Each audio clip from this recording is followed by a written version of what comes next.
অনেকদিন পর নিজেকে নিয়ে কিছু কথা লিখলাম। ধ্বংসের দিকে তাকিয়ে মুচকি হাসি দেওয়া অদ্ভুত মানুষ আমি। হয়তো আমি পাগল, হয়তো অনুভূতির ভিতরে কোনো এক গভীর অতল দুঃখ বাসা বেঁধেছে। তবুও নিজেকে জোর করে হাসাতে শিখে গেছি।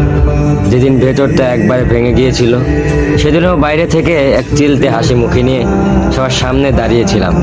কষ্টগুলোকে আমি বন্ধু বানিয়েছি, একাকিত্বকে আপন করে নিয়েছি। মানুষ ভাবে আমি হয়তো সুখী, শক্ত, নির্লিপ্ত, কিন্তু তারা জানে না প্রতি রাত আমার এক একটা লড়াই। নিজেকে নিজেই বুঝিয়ে রাখি তুই ভালো আছিস, অথচ আমি জানি আমি ভালো নেই।